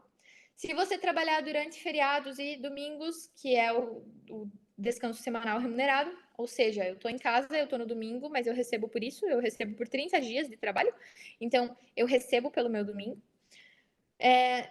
Se eu trabalhar nesse domingo que eu deveria estar descansando, essa vai ser considerada hora extra e ela vai ser 100% mais cara, ela vai ser o dobro do valor da hora. E aqui eu mostro um videozinho bem simples na calculadora, mostrando como que faz esse cálculo. E um exemplo também bastante simples. Digamos que uma pessoa recebe um salário de R$ 2.500 e ela faz uma jornada de 220 horas. Isso dá 44 horas semanais, que aqueles 8 horas é a mais comum. É 8 horas por dia, 44 horas semanais, 220 horas no mês. Por que eu transformei para 220 horas no mês? Porque se eu estou tratando do salário por mês, eu vou tratar das horas que ela trabalha dentro do mês. Se eu estiver tratando no salário por semana, eu vou tratar das horas que ela trabalha dentro da semana. Aquela regrinha básica de matemática, tudo tem a mesma medida, tá? Então, o valor do salário dela, R$ 2.500. A jornada mensal dela é de 220 horas. Ela vai fazer uma hora extra de 50%. E quantas horas ela fez no mês? Ela fez 10 horas extras no mês. Como é que é o cálculo disso? Eu pego o valor total do salário, R$ 2.500, e eu divido pela quantidade total de horas, 220 horas. Então, eu vou pegar 2.500 dividido por 220. Isso dá, deixa eu olhar o vídeo que eu já te digo, R$ 11,36, mais 50%. Mais 5,6 dá 17,04. Então, a hora extra dessa pessoa custa R$ 17,04. Quantas horas extras ela fez no mês? Ela fez 10 horas. Então, 17,04 vezes 10 horas que ela fez no mês, esse é o valor que eu vou pagar para ela na folha de pagamento. Essa é a regra para calcular toda e qualquer hora extra. Por mais absurda que seja a norma, por mais diferente que seja a norma, a hora extra é 75%. Troca 50% por 75%, faz o mesmo cálculo. Aí ele recebe um salário de R$ 15.000. Troca 2.500 por 15 mil, faz o mesmo cálculo. Aí ele teve uma jornada de 180 horas semanais. Troca 220 por 180 e faz o mesmo cálculo. Tá? Não tem segredo, é um cálculo bem simples. E por que eu estou dizendo como fazer esse cálculo? Porque ele tem que ir para a folha de pagamento e ele tem que ir bem discriminadinho na folha de pagamento, bem detalhado na folha de pagamento. Gente, o que é a folha de pagamento? Folha de pagamento é o recibo oficial, é o documento oficial que comprova o que eu paguei de salário e por que eu paguei aquele salário. Então, por exemplo, quando você vai no mercado e você faz uma compra, no final não sai um recibo, um cupom lá, dizendo os itens que você comprou e o valor unificado de cada item no final diz o total? A folha de pagamento é mais ou menos igual a esse recibo do mercado. Diz cada item que aconteceu dentro da empresa, dentro da relação de empresa-empregado, dentro do mês, e no final diz o valor total. Se eu só for lá, se eu fizer todos os cálculos certos, mas eu só for lá e pagar o valor total, o que acontece? Eu estou dizendo que o valor do salário daquela pessoa é aquele valor total. E aí, se ela entrar com uma reclamatória trabalhista contra mim e dizer assim, ó, ela disse que o meu salário era 2.500, mas na verdade era 3.000. Tá aqui os comprovantes de pagamento de 3.000. Eu vou ter que pagar todas as verbas trabalhistas dessa pessoa durante todo o período que ela trabalhou na minha empresa, calculado sobre 3.000 reais. Entenderam? Então, se eu tenho um salário X, não vou só pagar o valor total do salário. Eu vou dizer tudo que ensejou o pagamento ou desconto de maneira discriminada na folha de pagamento. E aqui eu trouxe um exemplo real de folha de pagamento. A gente ocultou, o Paulo me passou isso aqui hoje à tarde e eu coloquei aqui hoje à tarde. A gente ocultou os dados, obviamente, né? E a gente trouxe um exemplo de folha com bastante variável. A gente chama isso de variável. Então, sempre que o teu contador falar assim, oi, já me mandou as variáveis esse mês, é disso aqui que ele está falando. Ele está dizendo assim, quantas horas extras que ela fez? Ah, ela fez ela tem hora extra 50% e ela fez 26 horas extras no mês. E isso ensejou para ela um pagamento de R$ 304. Qual o reflexo dessas horas extras no domingo? A gente faz uma média, diz assim, o valor do dia de domingo para ela vai ser um pouco mais caro, porque ela trabalhou hora extra. Vai ser de R$ 73. E o salário dela, das horas normais, ela não trabalhou um mês cheio, estão vendo aqui? Ela trabalhou 120 horas ao invés dela trabalhar 220. Então, ela recebeu proporcional aos dias que ela trabalhou. Ela recebeu R$ 780. Não são 220, são 120 horas. Ela também recebe insalubridade, R$ 156. A insalubridade dela é de 20%. Ela também tem seguro de vida. E o seguro de vida é pago, é descontado do empregado. Aqui é um desconto de R$ 10. Ela também tem vale alimentação, aqui um desconto de R$ 38. Ela paga o INSS dela. Toda pessoa paga o INSS, tá, gente? A empresa repassa o INSS, aqui um dado muito importante. Como o INSS ele é descontado, olha, tá vendo aqui o desconto de R$ 98,56? Como o INSS ele é descontado da folha de pagamento, quem está pagando esses R$ 98 é essa pessoa aqui, a dona dessa folha de pagamento. Não é a empresa. Ah, mas a empresa paga a guia de FGTS mensal. Sim, mas ela primeiro, antes de pagar a guia de FGTS, primeiro ela descontou dos pagamentos do empregado. Porque senão essa pessoa ia receber R$ 98 a mais na folha de pagamento dela. Mas ela está recebendo R$ 98 a menos. Então eu tirei do bolso da pessoa e coloquei no meu bolso. Se eu não pagar a minha guia de INSS, se eu atrasar o pagamento da minha guia de INSS, eu estou cometendo um crime de apropriação indébita. E eu posso ser levado à cadeia por causa disso. Já vi isso acontecer na vida real, com cliente da empresa que eu trabalhava no escritório lá tradicional, tá? A empresa não pagava os impostos da folha, não pagava o INSS, não pagava o FGTS, e o empreendedor acabou preso por apropriação indébita porque não pagava o INSS. Afinal de contas, ele descontava da folha de pagamento dos empregados. Então, assim, se você estiver passando por um momento de dificuldade financeira e tiver que escolher qual imposto você vai atrasar, atrase o Simples Nacional, mas jamais atrase os impostos da folha de pagamento, tá bem? Voltando aqui para o nosso assunto, folha de pagamento. E ela também tem o desconto de vale transporte, 6%, e isso seja R$ 46. Aí eu vou lá somar tudo que ela recebeu, descontar tudo que ela pagou e saber que o valor líquido da folha dela é 1.120,27, tá? Toda folha de pagamento ela tem que ser assim, igual um recibo de mercado. Não pode ser valor total. Aqui eu acabei falando sobre vários adicionais de descontos e eu vou explicar eles rapidinho para vocês. Os adicionais de descontos mais comuns na folha de pagamento existem infinitos, tá, gente? Cada empresa vai ter a sua particularidade. Mas os mais comuns são esses aqui. Insalubridade. O que é insalubridade? A empresa ela oferece um risco para a minha saúde. Por exemplo, eu trabalho num ambiente, num frigorífico, e ele é refrigerado. Então, estar exposta à temperatura baixa o tempo todo é prejudicial para a minha saúde. É insalubre.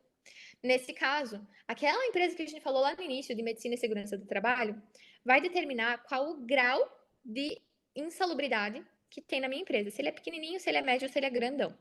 Se ele for pequenininho, o grau de insalubridade é 10%. E nesse caso, a minha folha de pagamento vai vir com um acréscimo de 10% sobre o salário mínimo, tá? O salário mínimo nacional, aquele que muda todo ano no começo de janeiro. Se for médio, 20% sobre o salário mínimo. E se for alto, 40% sobre o salário mínimo. Pode ser, a regra geral, o salário mínimo. Pode ser que a convenção coletiva da categoria determine diferente. Pode ser que a convenção coletiva diga assim: não é sobre o salário mínimo, é sobre o salário real que ela recebe. Ou é sobre o base da categoria. Ou não é 10, 20, 30. É 30, 40, 50. Entende? Então, tem que sempre olhar a convenção coletiva e chamar a empresa de medicina e segurança do trabalho, porque é ela que vai determinar se a tua empresa é insalubre ou não. E é naqueles laudos, já aconteceu também. Parece que tudo aconteceu, né? Mas é que desde 2012 na contabilidade muita coisa aconteceu mesmo. Já aconteceu também de uma empresa, uma empregada entrar com ação trabalhista alegando que tinha insalubridade e não recebia. E a empresa foi lá, apresentou os laudos e comprovou que não tinha insalubridade nenhuma na empresa dela. E aí a empregada perdeu a reclamatória. Então, os laudos, eles são bem importantes. Periculosidade. Diferente da insalubridade, a periculosidade ela não oferece risco para a tua saúde. Risco. Como é que eu vou explicar?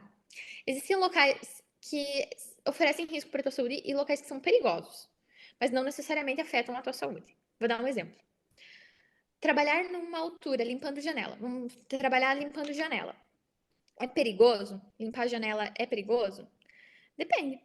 Se você limpar as janelas aqui do térreo, não é perigoso. Mas se você limpar as janelas do 18º andar, é bem perigoso. Já pensou se o andaime estoura, você cai de lá de cima? É perigoso. É uma atividade perigosa. Ela oferece risco para a saúde enquanto eu estou limpando a janela? Não. Não prejudica a minha saúde. Só é perigoso. O risco é de sofrer um acidente, né? Então, essa é a diferença entre insalubridade e periculosidade. A insalubridade, ela afeta a tua saúde naquele momento, naquele exato momento. Eu estou passando frio dentro de um frigorífico. Isso afeta a minha saúde. É indiscutível. Agora, eu estou limpando uma janela a 18 andares de altura. Não afeta a minha saúde, mas é perigoso pra caramba. Então, a periculosidade, ela é isso. Não afeta a saúde imediatamente, mas é perigoso. Trabalhar com energia, por exemplo, é perigoso. E trabalhar em altura, que eu já falei, é perigoso. Trabalhar mergulhadores é perigoso. Então, existem diversas atividades aí que são consideradas perigosas, de risco. Nesse caso, a periculosidade, o pagamento dela é diferente, é de 30% sobre o salário recebido do empregado. Antes era 10, 30, 10, 20, 40 sobre o salário mínimo. Nesse caso, é 30% sobre o salário recebido. E se a convenção coletiva disser que é 50% sobre o salário recebido? Então é 50% sobre o salário recebido, vale a convenção coletiva. E quais são os descontos mais comuns na folha de pagamento? Imposto de renda retido na fonte. Que imposto de renda é esse? Existe uma tabela que vai determinar se você deve ou não pagar imposto de renda. Essa tabela não é a gente que escolhe, não é o contador que escolhe, não é a empresa que escolhe, não é o trabalhador que escolhe, é o governo que determina. Se você atingir determinado salário, você vai pagar imposto de renda. E você vai pagar por mês imposto de renda. Aí, chegou aqui no final do ano, você teve bastante despesa médica, você teve bastante despesa odontológica, você teve despesa com curso, com faculdade. E aí, você diz assim: eu não tive rendimento, eu até tive rendimento acima de 28 mil reais por ano, mas eu tive tanta despesa que é dedutível que eu não teria que pagar imposto de renda. Aí você vai lá e faz a tua declaração de imposto de renda e o governo te restitui o valor, ele devolve para você o valor. Por que ele devolve para você o valor? Você já pagou o ano inteiro, tá vendo? Você pagou por mês para ele, pela tua folha de pagamento, pelo IRRF. Isso é um desconto e é o imposto de renda aquele mesmo de abril, tá? INSS, como eu já expliquei lá no começo, quem paga é o empregado e ele paga INSS para ter direito aos benefícios da Previdência Social, licença maternidade, auxílio doença, auxílio acidente, pensão por morte, enfim. Compras na empresa, trabalho numa empresa de comércio, realizei compras dentro da minha própria empresa e disse assim, viu, eu pago quando eu receber, dá para descontar na minha folha? Dá para descontar na folha. É importante que isso esteja presente em contrato de trabalho, tá? E também é importante que a pessoa não, ela, pelo menos 30% do salário dela ela tem que receber. Então, 30% do salário tem que pagar, sempre. Vale transporte, eu posso descontar até 6% do salário base a título de vale transporte. Adiantamento salarial. Adiantamento salarial também vale a mesma regra, pelo menos 30% do salário ela tem que receber, então ela não pode adiantar 100% do salário. Se ela causar dano na empresa, quebrei um computador, a empresa pode descontar? Pode descontar, tem que estar presente no contrato. E faltas e atrasos, né? Ah, faltei hoje sem justificativa, simplesmente fiquei em casa porque estava chovendo. Pode descontar? Pode descontar. Férias. As férias, elas são sempre de 30 dias. Ah, mentira, Luana, porque eu sei de casos que é aquela história de 14 dias, depois 8, depois 8. As férias são sempre de 30 dias. Você pode fracioná-la em 3 períodos. Por isso que existe essa história de 14, 8 e 8. Só que existem dois tipos de férias. Deixa eu ver se. Não, aqui é remuneração e férias dobradas. Existem dois tipos de férias: as férias normais, as férias individuais e as férias coletivas. As férias individuais, eu dou férias só para a Luana, pelo período dela. E as férias coletivas, eu dou férias para a empresa inteira, pelo período de todo mundo. Nesse caso, quando eu dou férias coletivas, eu dou férias para a empresa inteira, pode ser só um setor também, para o setor inteiro da empresa, eu mudo o período aquisitivo de todo mundo. Em vez de ser o período da admissão, que é o normal, vai ser o período que eu concedi essas férias. Por que eu tô falando isso? Porque para você ter direito a férias, você tem que ter trabalhado 12 meses na empresa, pelo menos.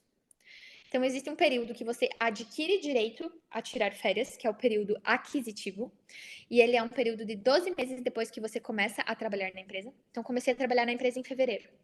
Eu tenho que trabalhar por 12 meses e lá em fevereiro do ano seguinte eu vou ter direito a férias. E existe o segundo período, que é o período concessivo. Agora, a empresa tem 12 meses para me conceder essas férias que eu já tenho direito. Então, eu comecei a trabalhar em fevereiro. Trabalhei por 12 meses. Fevereiro do ano seguinte, eu adquiri direito às minhas férias. Agora eu tenho direito a ficar 30 dias em casa. E aí agora a empresa, ela tem até janeiro do ano seguinte para eu tirar esses 30 dias. Por que janeiro do ano seguinte? Porque se ela esperar até fevereiro, eu ia ficar 30 dias em casa, passou. Deu 13 meses em vez de dar 12 meses.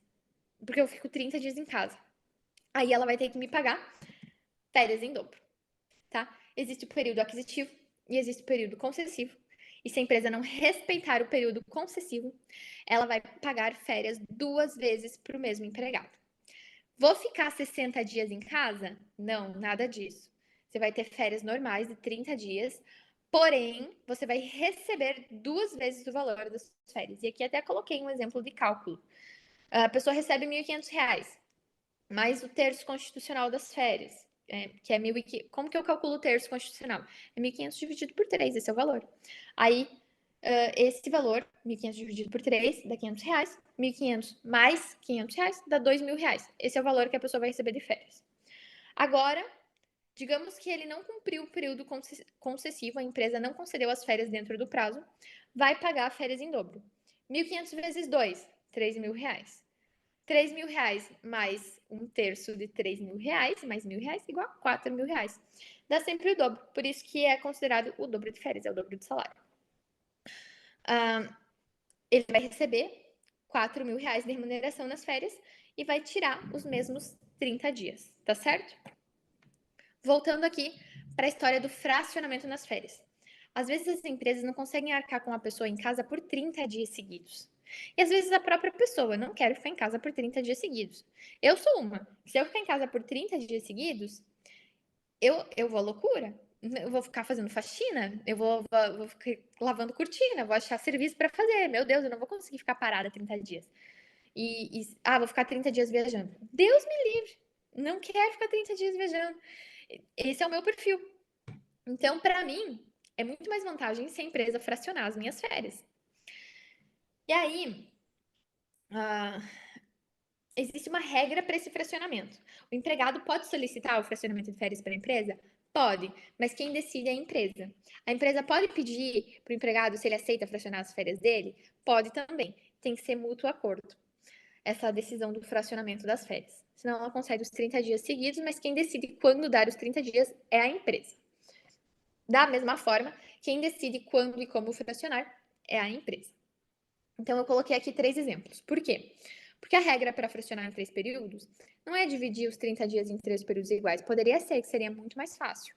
Mas a legislação colocou a seguinte regra: um dos períodos não pode ser inferior a 14 dias seguidos e os outros 2 períodos não podem ser inferiores a 5 dias corridos cada um. Então, eu tenho que cuidar isso. Um período tem que ser maior, de até 14 dias, e os outros 2 períodos não podem ser menores que 5 dias cada um. Eu também não posso conceder férias 2 dias antes de domingo e feriado. Então, não posso conceder férias na sexta-feira, por exemplo, porque é 2 dias antes do domingo. E aqui eu coloquei 3 exemplos para a gente saber que fecha 30 dias. E eu fracionei em 3 períodos e respeitei a regra dos 14, 5 e 5. Então, quando eu vou dar 14 dias, 8 dias e 8 dias, fecha 30 dias e um dos períodos não é inferior a 14 e os outros 2 não são inferiores a 5 cada um. 14 dias, 10 dias e 6 dias. Um dos períodos não é inferior a 14 e os outros 2 não são inferiores a 5 dias cada um. 15 dias, 7 dias e 8 dias. Um dos períodos não é inferior a 14 e os outros 2 não são inferiores a 5 cada um. Tá? E sempre lembrando, não posso conceder 2 dias antes dos domingos e feriados. Detalhe importante: não preciso começar com o período de 14 dias. Pode ser primeiro o período menor, depois o maior. A ordem não interessa. A empresa que decide a ordem. A remuneração das férias. Todo mundo diz assim: nossa, nas férias eu recebo uma bolada. Gente, calma. Não se emocionem. O único valor a mais que você recebe nas férias é o terço constitucional das férias, que é o teu salário dividido por 3, tá? Fora isso, é o valor normal do teu salário. A diferença é que a folha de pagamento, ela é paga até no 5º dia útil do mês subsequente. Eu acabei nem falando sobre isso antes, mas a folha de pagamento tem prazo. Eu tenho que pagar até o 5º dia útil do mês subsequente. Agora, as férias não. Eu pago 2 dias antes da pessoa sair de férias. Esse é o prazo do pagamento das férias. Então, eu acabo, querendo ou não, antecipando o salário da pessoa. Quando ela voltar de férias, os dias do mês que ela estava de férias, ela já recebeu. Então, ela não vai receber esses dias de novo na folha de pagamento. Muita gente causa confusão nessa hora e diz assim: a minha folha do mês veio errada, olha aqui, veio um salário que não é o meu, veio muito menor. Fala assim: você veio menor porque você estava de férias, você já recebeu o teu salário lá nas férias. Só vai receber dos dias que você efetivamente trabalhou. E daí a pessoa fala: não, mas as férias são pagas diferentes. Não, elas só são antecipadas. O único valor a mais que você recebe é o terço constitucional. Então não se emocionem nas férias com gastos exacerbados, porque no mês seguinte ele vem menor, ele vem magrinho, tá? Deixa eu ver se eu deixei de falar alguma coisa. Não é isso aí. E vamos para o último assunto da noite. Já estou super atrasada. O pessoal da estímulo vai brigar comigo, não vai me deixar mais dar aula. Então vamos lá. Rescisão do contrato de trabalho. Olha só. O primeiro passo de toda e qualquer rescisão é o aviso prévio. Eu tenho que saber se a minha rescisão ela tem direito a aviso prévio, sim ou não. O aviso prévio é para eu dizer, olha, se prepara porque você vai sair dessa empresa. Ou se prepara, empregador, porque eu estou saindo dessa empresa. É para isso que serve o aviso prévio. Para nenhuma das partes. Porque como o contrato é por prazo indeterminado, eu não sei quando ele termina, as partes não podem ser pegas assim tão de surpresa. Então elas têm que se preparar de alguma forma. Existem duas formas de se preparar: com aviso prévio indenizado ou trabalhado. O que é o aviso prévio indenizado? É quando eu digo assim, eu estou saindo imediatamente, amanhã não estou mais aqui. Se eu pedir para sair, nesse caso que estou saindo imediatamente, e eu pedir para sair da empresa, eu pedir demissão, então a empresa pode descontar de mim o aviso prévio, os 30 dias de aviso prévio. Ela vai descontar da minha rescisão. Eu que receberia tanto, vou receber 30 dias a menos, que é o equivalente ao aviso prévio. Agora, se eu digo para a empresa, se a empresa que me demite e ela diz assim, Luana, a partir de amanhã você não tá aqui mais, tchau. Então é a empresa que tem que pagar para mim essa indenização do aviso prévio, tem que me dar 30 dias de salário na folha. Por quê? Porque o objetivo é que eu me sustente um mês para poder procurar emprego, para poder não ficar na chuva, entende? Esse é o objetivo do aviso prévio. E também da empresa a mesma forma, ela vai ficar sem aquele trabalhador e ela não estava preparada para ficar sem aquele trabalhador. Então, pelo menos que ela tenha uma economia nas despesas dela, porque provavelmente o faturamento vai cair, ela vai ter uma mão de obra a menos. Então, por isso que ela pode descontar o aviso prévio da folha do empregado. Se ele for trabalhado, no entanto, ele é pago normalmente na folha de pagamento, ele é cumprido e a pessoa trabalha um mês na empresa. O aviso prévio ele tem uma regra especial, que é essa dos 3 dias a cada ano na empresa. Quando você trabalha por um ano na empresa, o teu aviso prévio ele é somado de mais 3 dias. Se você trabalha 2 anos na empresa, o teu aviso prévio ele é somado mais 6 dias. E assim por diante, sucessivamente até o limite máximo de 90 dias de aviso prévio. Tá louco? Vou trabalhar 90 dias de aviso prévio? Não. Essa é uma lei que beneficia o empregado. Então, essa é uma regra que vale a pena apenas para indenização. Então, você pode trabalhar os 30 dias e os demais 60 dias que você adquiriu aí por estar tantos anos na empresa, você vai receber em forma de dinheiro na tua rescisão. Bom, aqui eu coloquei 4 formas de rescisão apenas. Gente, 4 formas é muito pouco. Tem muitas formas de rescisão. Eu vou contar para vocês que eu fiz uma apostila muito top, que tem todas as formas de rescisão. Todas não, mas quase as mais comuns, né? Quase todas. Não tem umas rescisões bem loucas, daquelas que eu nunca vi na vida, tipo rescisão indireta, rescisão por culpa recíproca. Essas aí existem na legislação, mas não são usuais, então não coloquei. Só confunde a cabeça. Deixa eu abrir aqui e mostrar para vocês a minha apostila. Peraí que ela tá fechada. Eu vou ter que procurar aqui. Mas é rapidinho, já acho ela. E quero mostrar para vocês. Aqui, ó. Fiz uma apostila bem completa. Ela tem, gente, olha isso aqui. Tudo que eu falei até agora, só que de uma maneira muito mais aprofundada. Com exemplos, ó, a folha de pagamento tem alguns destaques. Adicional de salubridade, adicional noturno, férias dobradas, coletivas, rescisão. Aqui sobre o aviso prévio. Aqui as modalidades, ó. Isso aqui que eu falei para vocês. Tem o quando a empresa demite o empregado, quando a empresa demite o empregado com justa causa, aqui sem justa causa, aqui com justa causa. Aqui o pedido de demissão, aqui a rescisão antecipada do contrato por prazo determinado, aqui é pelo parte do empregado, aqui por parte da empresa. Aqui o término do contrato no prazo, rescisão de comum acordo. E aí, coloquei essas. Essas são as formas mais comuns de rescisão. Luana, essa apostila estará disponível para mim? Sim, essa apostila estará disponível para você. Basta me chamar e eu entrego essa apostila para você. Como que você me chama? Comecei essa aula falando como que você me chama. Pode chamar a gente pelo Instagram, você pode chamar a gente pelo WhatsApp, você pode fazer o download do aplicativo, que daí a gente chama você. O importante é, entre em contato com a Razonete e peça sua apostila e eu forneço, tá bem?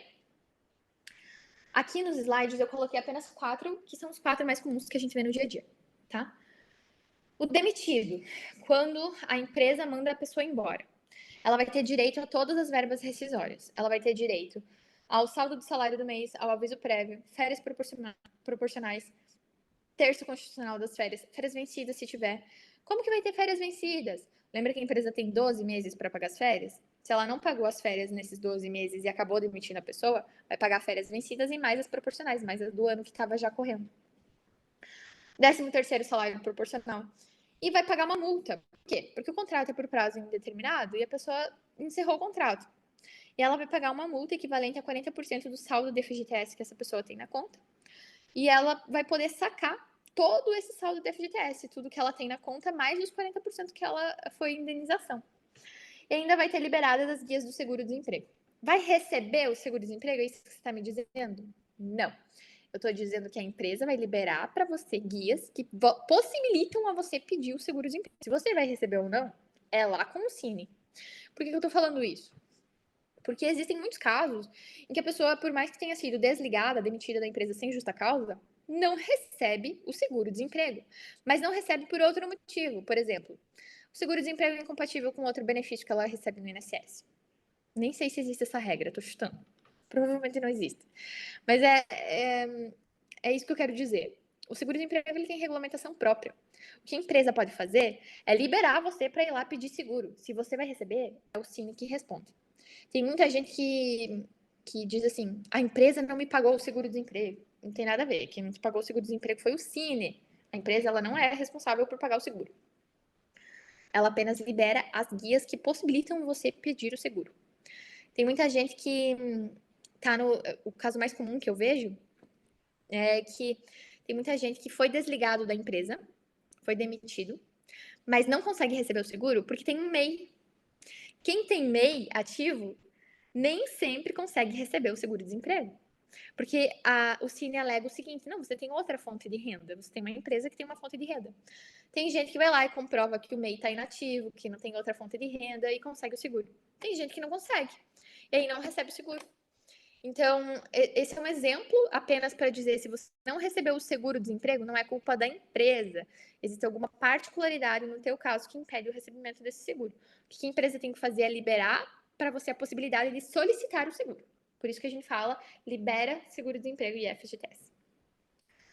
Rescisão por pedido de demissão. Vai receber o salário do mês, aviso prévio. Aqui, nesse caso, como ele que pediu para sair, quem paga o aviso prévio para a empresa é o empregado. Então, ou ele trabalha os 30 dias, ou ele vai ter descontados os 30 dias da folha de pagamento da rescisão dele. Vai receber o terço constitucional das férias, as férias vencidas se houver, terço constitucional das férias vencidas se houver, e o 13º salário proporcional. Tá? As verbas que ele trabalhou para ter, as verbas que ele tem direito. Término do contrato de experiência ou do contrato por prazo determinado antes da data prevista. Nesse caso, a pedido do empregado, é como se fosse um.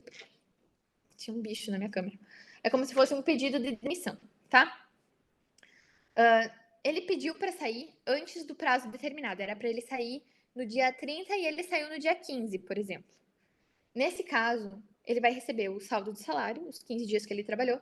Ele vai receber férias proporcionais, um aval de férias, porque ele trabalhou 15 dias. Ele vai receber o terço das férias proporcionais, ele vai receber 13º proporcional. E ele vai ter que pagar uma multa para mim. Por quê? Porque a gente combinou que ele ia trabalhar até o dia 30 e dia 15 ele me deixou na mão. Então ele vai me pagar uma multa. Quanto que é essa multa? É de metade dos dias que faltam para é de metade dos dias que faltam para encerrar o contrato de trabalho dele.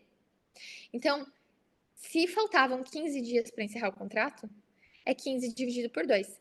7 dias e meio eu vou descontar da rescisão dele, porque ele me deixou na mão. É uma multa, tá?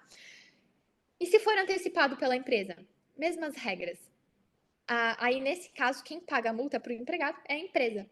O empregado contava com esse emprego pelo menos até o dia 30. E a empresa demitiu ele no dia 15. 7 dias e meio, a empresa vai ter que pagar para esse empregado na rescisão dele a título de indenização. Metade dos dias que faltam para encerrar o contrato. Aí você entende por que lá na hora de fazer a admissão, as pessoas fazem um contrato de experiência de 30 dias e não lá direto de 90 dias. Porque às vezes você quer demitir antes dos 90 dias. A pessoa não deu certo na tua empresa, você quer desligar ela antes dos 90 dias. E aí você vai ter que pagar metade dos dias que faltam para encerrar os dias do contrato. E vai ser uma multa cara, quanto mais dias mais caro, quanto menos dias mais barato. Aí tem gente que diz assim, então vou fazer um contrato de experiência com o mínimo de dias possível. Daí coloca lá 10 dias de contrato de experiência e encerra em 10 dias de contrato de experiência. Aí quando deu lá 20 dias de trabalho, você descobriu que a pessoa não tinha habilidade com alguma coisa que precisava ter para exercer aquela função. Você quer desligar, você vai ter que fazer um demitido e vai pagar todas essas verbas aqui. Entendeu? Então, é, o prazo que você determina para definir a experiência da pessoa, ele deve ser considerado levando em conta uma possível rescisão, um possível desligamento. É assim o pensamento, tá, gente? Eu sei que é meio macabro já contratar pensando em demitir, mas essa é a lógica. Ninguém quer demitir, mas você tem que ser prevenido. Bom, no término antecipado pela empresa, a pessoa também vai ter direito ao saque do FGTS dela e a liberação das guias de seguro-desemprego. Se ela vai conseguir ou não, é com ela, mas ela vai ter liberada a possibilidade de solicitar. E terminamos, atrasada peronomútil, tinha muito assunto, eu espero que vocês tenham sanado suas dúvidas. E mais uma vez eu reitero, quiserem a apostila, é só chamar a gente que eu disponibilizo a apostila. Vi que deu muito pano para manga aqui nos comentários. Então, eu acredito que tiveram bastante dúvidas. Paulo trabalhou bastante aí hoje à noite. Isso enseja hora extra. Agora vocês aprenderam. Bom, mas espero ter respondido as dúvidas de vocês. Muito obrigada pela participação. Paulo, obrigada também. Se quiser abrir tua câmera e abrir teu microfone e agradecer que está o microfone fechado. Boa noite, pessoal. Muito obrigado, né? Qualquer dúvida que vocês tiverem, que eu não consegui sanar nos comentários, pode chamar a gente amanhã, tá? A gente está à disposição. E muito obrigado pela paciência. Às vezes eu demorei um pouquinho para responder porque eram muitos comentários. Legal, Isso que aí. bom. Legal, que bom isso. Teve bastante interação, então vocês se interessaram pelos conteúdos. Valeu, gente. Apostila disponível Lu, na Razonete. Muito obrigada. Lu, você é Oi. necessária. Coloquei aqui no grupo que você é necessária nas nossas vidas, porque você explica como ninguém, sério. Você fala de uma Não, forma tão didática, sério, é muito legal. Suas mentorias não, são mas isso demais. sou eu. Isso sou eu. Aqui eu tenho que dar os créditos pro correto. Isso é a Razonete. Então, se vocês falarem comigo, vai ser nesses termos. Se vocês falarem com o Paulo, vai ser nesses termos. Se vocês falarem com a Duda, vai ser nesses termos. Por quê? Porque essa é a forma de comunicação da Razonete. Então, se vocês gostaram, por favor, baixem o aplicativo, entrem em contato com a nossa equipe. Vocês podem aí, que nem a Mari, que nem a Camila, se tornar nossos clientes, né? Daí vocês vão ter as explicações aí, só que pelo WhatsApp. Gente, a gente se tornou também o estímulo é cliente deles, porque eles são tão práticos, as coisas são tão fáceis com eles, então a gente indica o que é bom mesmo. Então, se vocês quiserem entrar em contato, podem entrar sim. Se vocês forem, seja MEI, PJ, o que for, assim, podem entrar em contato com eles, porque eles são muito bons. Muito obrigada, Lu.